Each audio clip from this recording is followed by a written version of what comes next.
Hello viewers, నమస్తే. నా పేరు doctor Venkatramareddy. Medinine homeopathy and Ayurveda hospital Hyderabad నుంచి మాట్లాడుతున్నాను.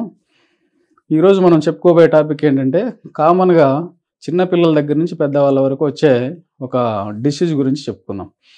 ఇది జీఈఆర్డీ అంటాం. మనం జనరల్గా గ్యాస్ సార్ నాకు గ్యాస్ వచ్చింది అంటాం. ఇది చిన్నపిల్లలు దగ్గర దగ్గర 15, 16, 20 సంవత్సరాల నుంచి 60 ఏళ్ళ వయసు వచ్చే వాళ్ళకు, లేదా ఇంకా ఎక్కువ వయసు వచ్చే వాళ్ళకు కూడా ఈ గ్యాస్ ట్రబుల్ అనేది మనము ఈ రోజుల్లో బాగా వింటున్నాం. దీనికి కారణాలు మనకు చాలా వరకు అందరికీ తెలిసినవే. టైంకు భోంచేయకపోవడం, మన టెన్షన్, స్ట్రెస్, మన దైనందిన జీవితంలో మన టెన్షన్, స్ట్రెస్సెస్ ఉన్నాయి. పిల్లలకి 15, 16 సంవత్సరాలకి ఏం స్ట్రెస్ ఉంది సార్ అని కొంతమంది అడిగే అవకాశం ఉంది తల్లిదండ్రులు వచ్చినప్పుడు. ఈరోజు మనకు తెలియంది ఏముంది, పిల్లలకే ఎక్కువ మనకన్నా టెన్షన్, స్ట్రెస్ ఉంది. స్టడీస్ చదవండి, ఇది చదవండి, అది చదవండి అని చెప్పి మనము వాళ్ళ మీద ప్రెషర్ పెడుతూ ఆ టెన్షన్, స్ట్రెస్ అనేది క్రియేట్ చేస్తున్నాము. వాళ్ళు కూడా టైంకి భోంచేయకపోవడం ఒకటి, రెండవది జంక్ ఫుడ్ తినడము. ఈ విధమైన కారణాల వల్ల ఈ తొందరగా చిన్న వయసులో ఈ గ్యాస్ వచ్చే అవకాశం ఉంటుంది. ఈ గ్యాస్ ఎందుకు ఏర్పడుతుంది ఏంటి అంటే, ఈ కారణాలే కాకుండా మనం తిన్న ఫుడ్ అన్నవాహిక అంటాం కదా, ఈసోఫాగస్ అంటాం. దీన్ని జీఈఆర్డీ అంటే గ్యాస్ట్రో ఈసోఫాగల్ రిఫ్లెక్స్ డిసీజ్ అని కూడా అంటాం దీన్ని. ఇది ఇప్పుడు చెప్పుకున్నట్టు చిన్నవాళ్ళ నుంచి పెద్దవాళ్ళ వరకు కూడా వచ్చే అవకాశం ఉంటుంది. ఇది ఎప్పుడైతే మనము తిన్న ఫుడ్ కడుపులో మనకు ఒక 4-5 రకాల జ్యూసెస్ రిలీజ్ అవుతుంటాయి. మనం తిన్న ప్రతి ఫుడ్ మనం ఎప్పుడు నోట్లో ఎంటర్ కాగానే కడుపులో మనకు యాసిడ్స్, పెప్టిక్ జ్యూసెస్ ఇవన్నీ కూడా మనకు కడుపులో రిలీజ్ అవుతుంటాయి. ఎప్పుడైతే నోట్లో ముద్ద తగిలిందో వెంటనే మనకు తెలియకుండానే అక్కడ దాని పని అది చేసుకుంటూ ఉంటుంది. ఇదంతా మెకానిజం అనమాట. ఇది ఒక డిఫెన్స్ మెకానిజం లాగా. మనం ఎప్పుడు నోట్లో ముద్ద తగులుతుందో మనకు రిచ్ నెర్వ్ సప్లై నాలుకలో ఉంటుంది. ఈ నాలుక ఎప్పుడైతే ముద్ద తగులుతుందో బ్రెయిన్ యాక్టివేట్ చేసి అది నోట్లోకి ఒకటి వచ్చింది అని చెప్పి కడుపుకు దాని సిగ్నల్స్ పంపించడంతో అక్కడ యాసిడ్, పెప్టిక్ జ్యూసెస్ ఇవన్నీ కూడా రిలీజ్ అవుతాయి. రిలీజ్ అయ్యి మనం తిన్న ప్రతి ఫుడ్ను లోపలికి తీసుకుపోయిన తర్వాత ఈ యాసిడ్స్ అన్నీ మిక్స్ అయ్యి మనం ఎప్పుడైతే ఫుడ్ నార్మల్గా లోపలికి వెళ్ళిపోయిందో మనకు ఆ దేవుడు పెట్టిన మెకానిజం ఏంటి అంటే, తిన్న ఫుడ్ లోపలికి వెళ్ళి బయటికి రాదు. పోవడానికి మాత్రమే దానికి దారి దొరుకుద్ది, బయటికి రాదు. అలాగే కింద స్మాల్ ఇంటెస్టైన్ దగ్గర కూడా ఒక స్ప్లింక్టర్ అనేది ఉంటుంది. అది కూడా ఎప్పుడైతే స్టమక్లో మిక్స్ అయ్యి అక్కడికి వెళ్ళిందో దాన్ని కూడా వెనక్కి రాకుండా అక్కడ ఒక వాళ్ళు దాన్ని పట్టేస్తుంది. ఆ విధంగా మనం ఫుడ్ ఎప్పుడైతే కడుపులోకి మనం తిన్నామో, ఎంతో కొంత క్వాంటిటీ తిన్న తర్వాత ఈ యాసిడ్స్ అనేవి, వాటిలో హైడ్రోక్లోరిక్ యాసిడ్ అనేది పెద్ద ఇంపార్టెంట్. మనం యాసిడ్ అంటాం కదా, జనరల్గా యాసిడ్ మీద పడితే ఏమవుతే కాలుతుంది. అలాంటిది మన బాడీలో మనం తిన్న ఫుడ్ని కాల్చేటందుకు ఆ యాసిడ్ అనేది ఆ భగవంతుడు మనకు పెట్టిండు. ఆ యాసిడ్, ఈ పెప్టిక్ జ్యూసెస్ అన్నీ కలిపి దాన్ని ఒక ముద్దను దాన్ని కిందికి పై మిక్సీలో వేసి ఎట్లా చెప్తామో అట్లాగా అది బాగా గ్రైండ్ చేస్తుంది. ఆ గ్రైండ్ చేసి ఊగేటప్పుడు పైనుంచి పైకి రావద్దు, కిందికి పోద్దు. కాబట్టి స్ప్లింక్టర్స్ గట్టిగా పట్టుకొని, ఆ వాల్వ్స్ అంటాం కదా, ఆ వాల్వ్స్ దాన్ని గట్టిగా పట్టుకొని ఉంచుతాయి. అప్పుడు మనకు అది పూర్తి అరిగిన తర్వాత అది ఆ మెకానిజం ఇంటెస్టైన్లోకి పోయి పొట్ట అనేది ఖాళీగా అయిపోద్ది. ఎప్పుడు ఇదంతా జరుగుతుంది, మనం తిన్న ఫుడ్ మినిమం 2 to 3 hours అది ఆ పొట్ట అనేది దాన్ని ఊపి షేక్ చేసి లోపలికి పంపిస్తుంది. ఎప్పుడైతే మనకి షేక్ చేస్తుంటూ ఉంటుందో అప్పుడు మనకి పైన ఉన్న వాల్వ్ ఏదైతే ఉందో ఆ వాల్వ్ ఎప్పుడైతే దానికి ఆ క్లోజ్నెస్ ఉండదో, మనం తిన్న ఈ ఫుడ్ వల్ల ఆ యాసిడ్ రిఫ్లెక్స్ అయ్యి అది గొంతులోకి వచ్చే అవకాశం ఉంటుంది.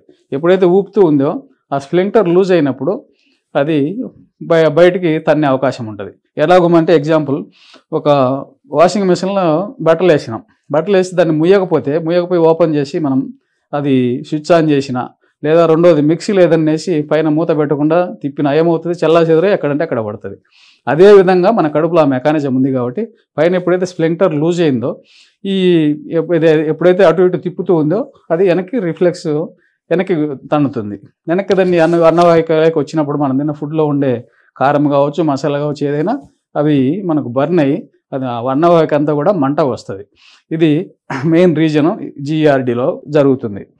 అప్పుడు ఇది ఆ విధంగా ఎప్పుడైతే ఇది వస్తుందో మనకు సిమ్టమ్స్ ఎక్కువై దాన్ని హార్ట్ బర్న్ లాగా, దాని అన్నవాహిక ఏంటంటే గుండెకు బ్యాక్ సైడ్ నుంచి వెళ్తుంటుంది. ఆ మంట వచ్చినప్పుడు దాన్ని ఇది కూడా మనకు గుండె సంబంధించిన జబ్బేమని కూడా అపోహపడుతూ ఉంటాం. అది సపరేట్ టాపిక్. ఇప్పుడు చెప్పుకునే గ్యాస్ ట్రబుల్ ఏంటంటే ఇది. ఈ విధంగా గ్యాస్ ఉత్పత్తి అయ్యి అది మనకు ఇట్లా తన్నుతూ ఉంటుంది. మనకు డైజెస్ట్ అయింది చిన్న పేగులు పోకుండా కొంత వెనక్కి వస్తూ కొంత ఇది చేస్తుంటుంది. సరైన ఫుడ్ మనకు మనకి ఎప్పుడైతే యాసిడ్స్ ఈ విధంగా అయిందో మన బాడీ పార్ట్స్కు సరైన న్యూట్రిషన్ అందదు. ఎందుకంటే సరిగా డైజెస్ట్ కానప్పుడు ఎప్పుడైతే మనకు ఈ B12 ఇవన్నీ కూడా ఎప్పుడు మనకు ఈ జనరల్గా డెఫిషియన్సీ వస్తుంది. ఇవన్నీ ఏంటంటే మనకు ఈ ఎప్పుడైతే ఈ మజిల్స్కు పోషణ అందదో ఆ ఏరియాలో కొంచెం నీరసం రాగడం ఇవన్నీ కూడా జరుగుతుంటాయి. ఒక్కోసారి గ్యాస్ ఎక్కువైనప్పుడు హెడేక్ కూడా వచ్చే అవకాశం జరుగుతుంది. ఆ విధంగా మనం దీన్ని తీసుకుంటే దీనికి మనం ఇప్పుడు చెప్పుకున్నట్టు అవి కాకుండా జనరల్గా వాటర్ ఎక్కువ తీసుకుంటూ జంక్ ఫుడ్ అనేది వీలైనంతవరకు బంద్ చేసి నార్మల్ ఫుడ్ తీసుకుంటూ మసాలాలు ఇవన్నీ ఒకసారి జబ్బు రాకముందు సరే ఇది చేసిండ్రు, కానీ జబ్బు వచ్చిన తర్వాత జాగ్రత్తగా మెయింటైన్ చేసుకోవాలి ఒకటి. రెండవ తిన్న అన్నం 3 గంటలు మనకు దాంట్లో అది డైజెస్ట్ చేసుకుంటూ అది మా పొట్ట అనేది ఊగుతుంది. కాబట్టి ఈ 3 గంటలు ఏం చేయాలంటే మనము కూర్చున్నప్పుడు కరెక్ట్గా చక్కగా పోస్చర్ పెట్టుకొని కూర్చోవాలి. లేదా మనము అటు ఇటు తిరిగి లేచి వాకింగ్ చేసుకున్నా పర్వాలేదు. అందుకే మన పెద్దల పూర్వీకులు ఊర్లలో కూడా చెప్తూ ఉంటారు, తిన్న వెంటనే పడుకోవద్దురా అంటారు. ఎందుకంటే తిన్న వెంటనే పడుకుంటే ఈ పొట్ట ఏదైతే డైజెస్ట్ చేసుకోవాలనో అది వెనక్కి దాన్ని అవకాశం ఉంటుంది. ఎంతసేపు అని పట్టుకోలేదు కదా గ్రిప్ అనేది, అలా వెనక్కి తనుతూ మెల్లగా ఈ గ్రిప్ కోల్పోయి ఉన్న లైఫ్లో ఏంటంటే మనం ఉన్న జబ్బు ఎక్కువై రోజు గొంతులేకి రావడం ఇవన్నీ మనకు జరుగుతాయి. కాబట్టి పూర్వం ఇవన్నీ గమనించే మన వాళ్ళు ఇది చెప్పారనమాట మనకు. అందుకే మినిమం మీరు తిన్న తర్వాత ఒక 2-3 అవర్స్ పడుకోకుండా నిటారుగా కూర్చుంటే మంచిది. దీనికి ఏం చేయాలి మనం? దీనికి నివారణ ఉపాయాలు కొన్ని చూసుకుందాం. ఎట్లా అంటే మనం తిన్నప్పుడు అటు ఇటు వాకింగ్ చేయకుండా ఎప్పుడైతే పడుకుంటామో ఇలా వస్తుంది. కాబట్టి తిన్నప్పుడు మనం దీనికి నివారణ అంటే కూర్చోవాలి, నడవాలి, లేదా మనం జంక్ ఫుడ్ తీసుకోకుండా కొంచెం ఇది చేసుకోవాలి. అలాగే ఈవినింగ్ అవర్స్లో మనము రాత్రి 6 నుంచి 6-7 మధ్యలో మనం ఫుడ్ తినేది ఆపేస్తే రాత్రి 7 నుంచి మనం పడుకోబోయేసరికి ఈ డే టు డే లైఫ్లో 10-11 అట్లా పడుకుంటున్నాం. అట్లా కాకుండా మన వాళ్ళు ఏంటంటే ఈ జాబ్ పర్పస్ కానీ ఇంకోటి పోయి 10-11-12 తిని వెంటనే బెడ్ ఎక్కుతారు. ఇంకా గ్యాస్ స్టవ్ దాకా ఏం చేస్తుంది? ఇదే అనమాట మెయిన్ రీజన్. కాబట్టి ఫ్రెండ్స్ మీరు ఏంటంటే ఎప్పుడైనా 6:30-7 మ్యాక్సిమం 7:30 లోపు ముగించండి. 12 గంటలకు గ్యాప్ పెట్టుకోండి. 7:30కు ఎప్పుడైతే తిని మీరు అటు ఇటు వాకింగ్ చేసి పండుకోకుండా నిటారుగా కూర్చొని మీ పని మీరు చేసుకున్నా మీకు 9:30-10 కంతా మీకు నిద్ర వచ్చే అవకాశం ఉంటుంది. తొందరగా నిద్ర కూడా పడుతుంది. అలా కాకుండా మేము 10-11-12 తింటే వెంటనే బెడ్ ఎక్కితే నిద్ర పట్టదు, కడుపులో ఇబ్బందిగా ఉంటుంది. ఇవన్నీ కూడా మనకు జరిగే అవకాశం ఉంటుంది. అందుకని మీరు ఎర్లీగా తినండి, ఎర్లీగా పడుకోండి. ఉదయం ఎర్లీగా లేచి మీ పొద్దున్నే కొంచెం ఒక 2-3 గ్లాసులు నీళ్ళు, అంటే వెంటనే ఒకేసారి 1 లీటర్ 2 లీటర్ తాగొద్దు. 200 ml 10 నిమిషాలు 15 నిమిషాలు గ్యాప్తో తాగితే ఉదయం ఏమొద్దు అంటే ఈ ఉన్నదంతా నీట్గా సాఫ్ అయ్యి ఒక్కోసారి మోషన్ కూడా క్లియర్గా వెళ్ళిపోతుంటుంది. ఈ మొత్తం ఏదైతే ఎలిమెంటరీ కెనాల్ అని అంటామో నోటి నుంచి ఉదయం వరకు మనకి ఇదంతా క్లీన్ అయిపోయి నీట్గా మనం జబ్బులు రాకుండా ఆపుకునే అవకాశం ఉంటుంది.